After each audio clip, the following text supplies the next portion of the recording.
And welcome back. We are 11 days away from the launch window to send the crew off to Eve. We have everyone aboard, the engines are repaired, and everything is looking a-okay so far. See if we can bring up the vessel view here. I'm not sure why this continuously gets reset. However, we see here that everything's looking terrific, and we are working on a maneuver node to complete the intercept from Kerbin to Eve in 100 days.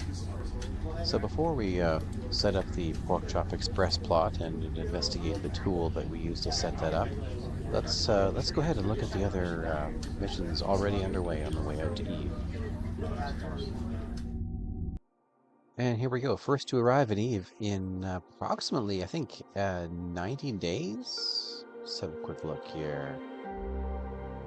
We have a maneuver node in 39 days, which will get us there in 89 days, absolutely.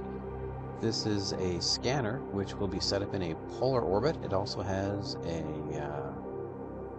relay antenna on board, 399 meters per second delta V, with plenty of delta V remaining. So this may have other roles if we decide to send it out to Gilly.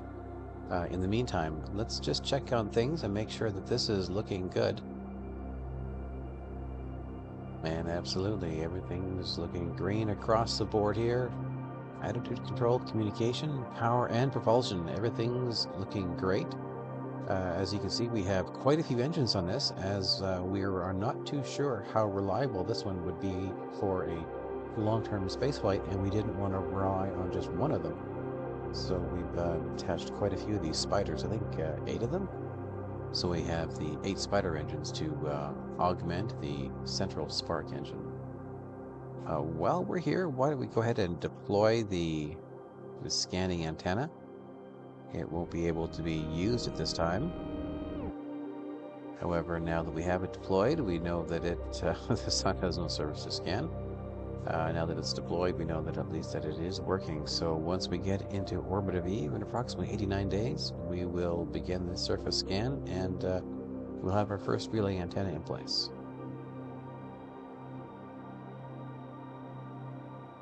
And next up is a combination craft. This is more of a science vessel, so we have 2 science components here. Most of this is the upper stage here, which is a lander that includes a rover built in. So we can have a look through the door here. We're upside down right now, but you can see the rover here will be deployed once it hits the surface of Eve, and we hope that when it hits the surface of Eve, it is a soft landing. We do have parachutes on board, a pretty good size heat shield. Once we're within the Eve atmosphere, we'll jettison the heat shield and to land on the grip pads here. These should give us a lot better control over legs that you can bring along. We also have some science instruments on board.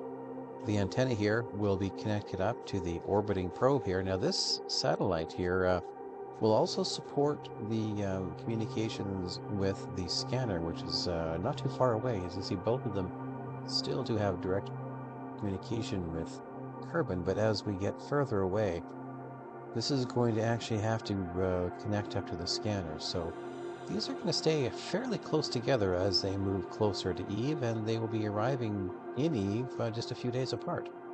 This was timed in order to maintain constant communication with the scanner. Let's look at the 3rd mission currently underway out to Eve.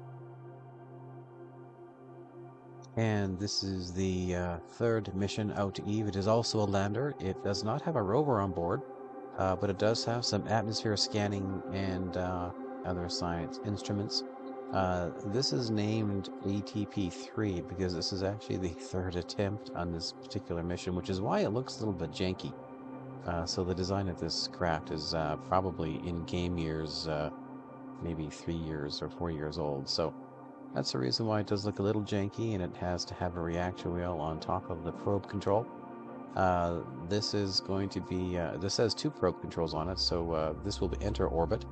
and we'll drop this shortly after it enters Eve's atmosphere. So this is going to be the last one to arrive. It's in 122 days, so this will be still a little ways off before we get to see how this one works out. So keep tuned for that one. We have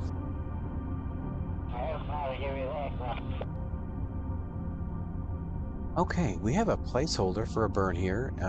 Burn in 11 days. That is to align with the Kerbin Eve window here, coming up in 12 days. We do have a gap there of roughly 1 day, 6 hours to account for any interruptions from the moon in case it gets in the way. We may have to add a few orbits of our craft here. But let's go ahead and bring up the Porkchop scanner to see how we set up the Porkchop Express. All right, so this is the launch window planner for Kerbal Space Program. It's a Porkchop plotter for KSP, and this is made by Alex Moon. I have put a link in the description, and I'll also get the production team to put the link here up on the screen, give you a moment to take a look. Now what the Porkchop plotter does is, well, this is a Porkchop plot. So what you do is you look at the different colors here, and it determines the amount of delta V in order to achieve the orbit in which you've selected. So by default, it starts off with from Kerbin to Duna on year 1, day 1. And if you hit plot it, what it will do is it will take the known orbits of Kerbin, the known orbits of Duna, the inclination changes, and anything else that's required to get in to orbit, including aero capture. If you choose to use the aero capture, you can toggle this one on.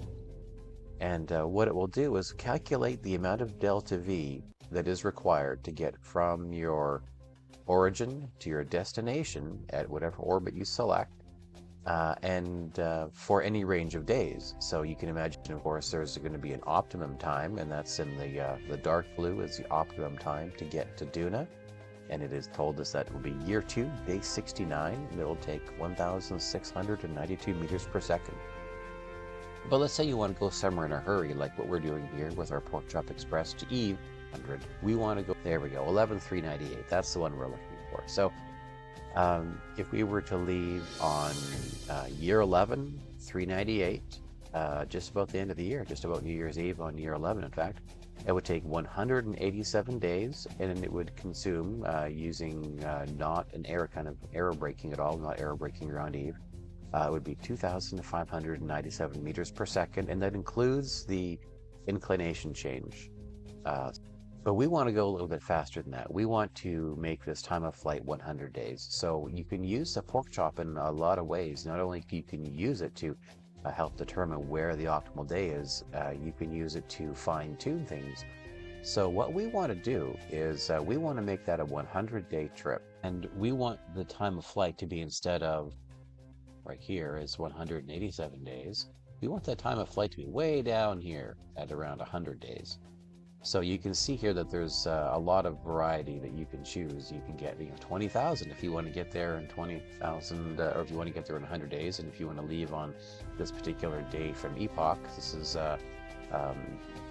year 1, day 1 is considered 1, and year 1, day 2 is 2. Year 2, day 1 would be day 440. So we're at year 11, day 398, so that is 4,572 days from the beginning of the game.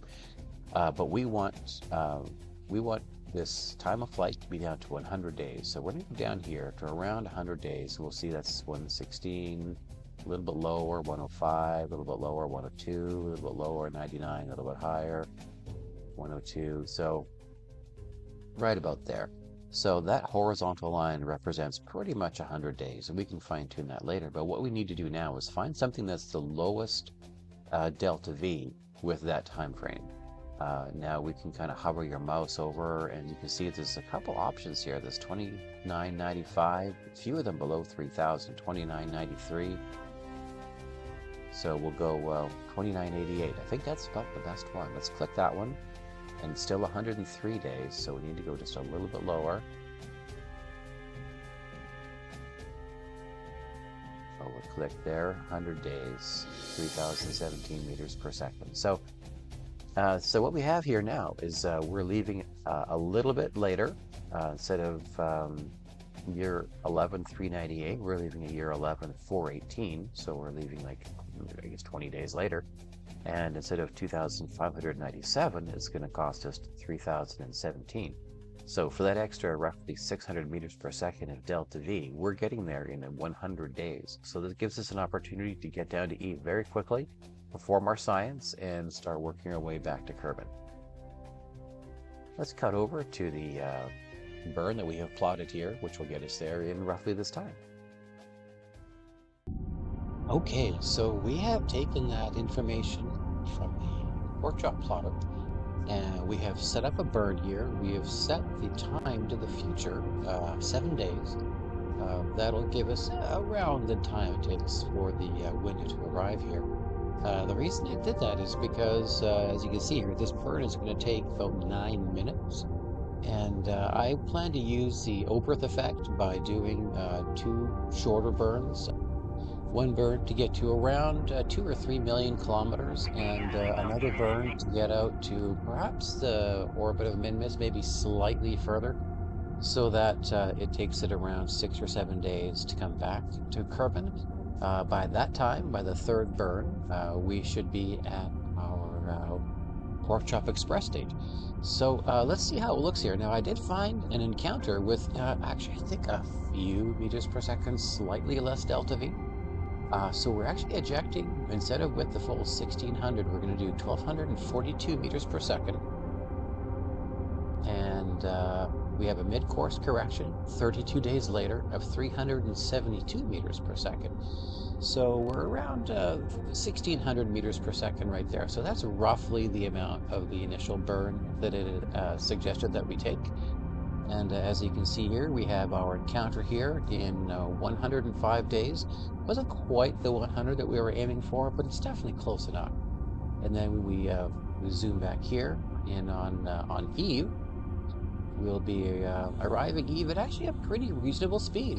It's not even going to take a huge amount of delta V to slow us down there. It's only going to take 851 meters per second. Is that 51 or 91? 51. It's only going to take 851 meters per second to pull into a circular orbit around Eve. I've chosen this roughly 35, 40 degree orbit here in order to give us wide communication with the surface probe and the orbiting satellite we plan to have around Eve as well. So there we have what the burn is roughly going to look like, and total burn, let's see here, let's do the math. Okay, so that looks like 1242 meters per second to eject, a course correction of 372 meters per second, and a deceleration burn of 851 meters per second for a total of 2,466 meters per second. So we're getting there roughly 81 days earlier than the other missions, and we're not really spending that much more delta V to do it. All thanks to the Porkchop Express plotter. Thanks a lot, Alex Moon. Now, the next thing we need to do is set up the Oberth burns. That's going to be a little bit trickier, though. We see Eve off here in the distance. The way that we're going to set up the Oberth burns here, the 3 burns that are going to get us out of the Kerbin system, is we're going to start by erasing this one and dropping our first burn here. And we want to make sure that we are back at this point in roughly 7 days in order for the alignment of Kerbin and Eve to match correctly with where we're starting our burns here. So I'm going to go ahead and delete this burn, and we're going to reproduce this in 3 different burns here to hopefully get us out there with even a little more efficiency. This will be a 5-minute burn. As we come back around in approximately 6 days. I think it's just a little over, actually 7 days, that's perfect.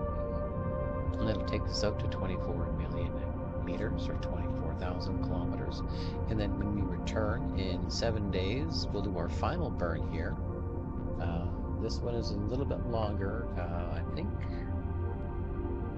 400 meters per second. So the first one, 672 meters per second, the second one 198 meters per second, and the third one 396 meters per second. We're still going to have a mid-course correction burn roughly where we saw the last one.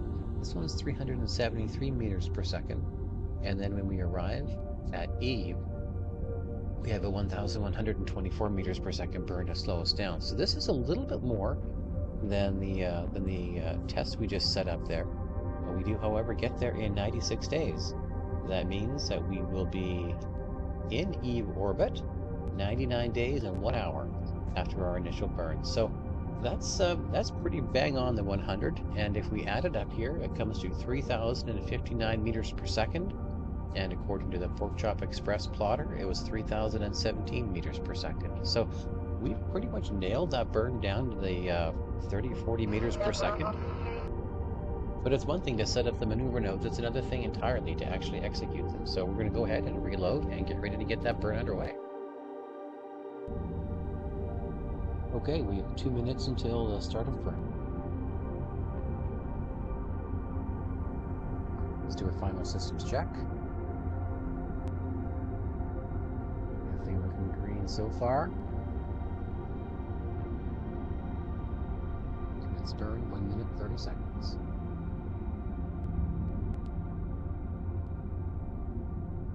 "20 seconds to our burn commencing. We are just approaching sunrise. 10 seconds.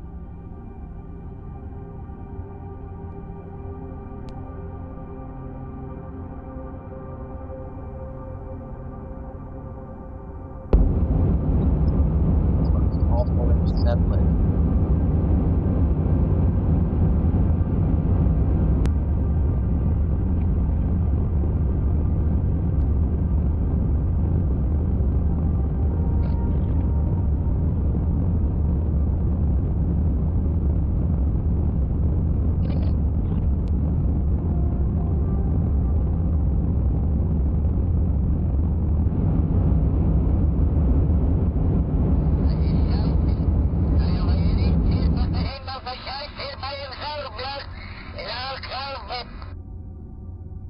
Okay, there we go. We have completed our first burn. Let's have a look at things. Looks like we are looking great. We are, of course, as you may have seen, just crossing through which belt here we're crossing through, actually. We're crossing through the inner belt. So this is pretty extreme radiation. While we're doing this, let's go ahead and move the crew out of their viewpoints here, to get the crew down here in the pods and away from the windows. There's supposed to be shielding in there, but you never know. Alright, looks like everybody's sitting nicely in pods. Let's see if we can't fine-tune this one. Now, we don't have a lot of RCS left, so pretty cautious on how much we spend here. Alright, it's nice to get that first one down to 0, or close to it, 0.1. We have a 198 meters per second burn in 3 hours. While the crew waits things out, let's just make sure we're burning the correct fuel. We do have a drop tank here. I did not anticipate those solar panels heating as a result of the nuclear engines. Well, it's a good thing they don't need to survive. But let's just make sure we are burning the correct fuel. This should all be down. Is, and let's make sure we have burnt any on the main stage here. Nope, good. And looking good. We are only burning fuel from our drop tank here, and we have, looks like around 1,000 meters per second in that drop tank, so it'll be kicked off just before we leave Kerbin orbit.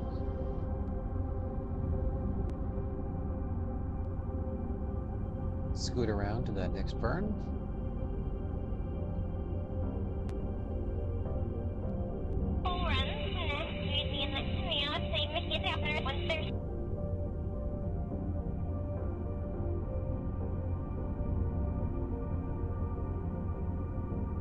And 20 seconds to our second burn. This one will take 1 minute and 23 seconds. All 4 engines have lit. Always a good sign. These engines have 17 rated ignitions.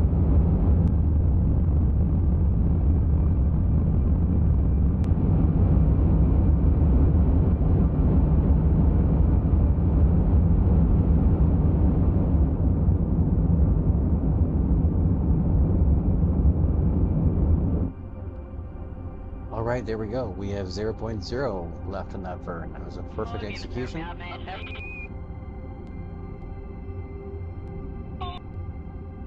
Let's have a look at that next one here. 396 meters per second in 7 days. Do a quick check on everything.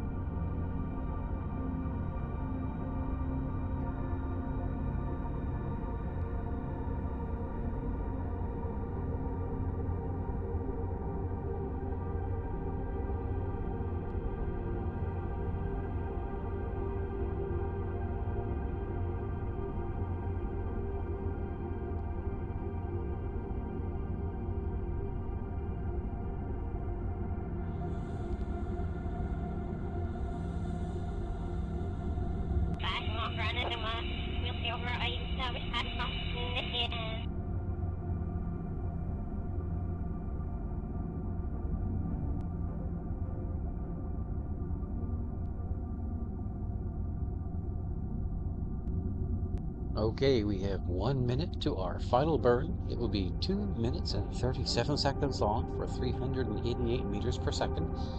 I have enabled the drop tank fuel gauge here because I'm not sure what to expect out of the Delta V predictions here. So we're going to keep an eye on this, and we might run out of fuel on the drop tank here during this burn, but we probably won't. We have now 30 seconds to our burn since we have the sun coming up. We have some light expected for a while. Let's go ahead and activate our greenhouse. Receiving excessive radiation, that's fine. That'll just add to the flame, I'm sure. Okay, so we have our greenhouses growing.